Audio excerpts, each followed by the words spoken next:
it's incredibly frightening how, mostly in private, our military leaders, the American elite, and the intelligence adjacent, and the generally in the know all seem to say that Cold War II has already begun.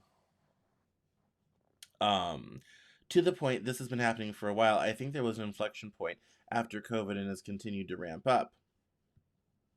And there's this anecdote from Niall Ferguson in 2023 that says, I'll tell you a little anecdote, Peter. When I first started thinking about this in 2018, I had to summon up the courage to ask Kissinger, are we in a Cold War? And I asked him actually in China at a conference in late 2019, and he gave a great reply. He said, we are in the foothills of a Cold War. A year later, he upgraded that in 2020 to be the mountain passes of a Cold War. When I asked him about it last year, he said, almost taking it for granted that we're in Cold War II, and the new Cold War would be worse. Would be, to be precise, more dangerous than the first one. So I'm not just meaning this, I'm basing this partly on his insights. And I thought that was an excellent way to kind of cap off our little, um, our little, our little international segment here, um, is that things have changed. The world has changed.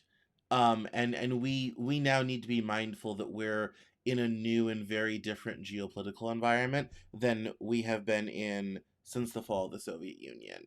And I think the sooner we are mindful of that, the better off we will all be. I think there's a lot of danger ahead, and that that I think should give us all a great deal of pause.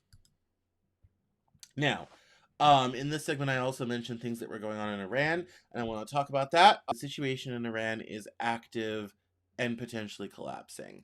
So, in the midst of what are we going to do with Venezuela, global multipolar realignment, Iran's also falling apart. The geopolitical chessboard is being moved around every single day, literally as we speak.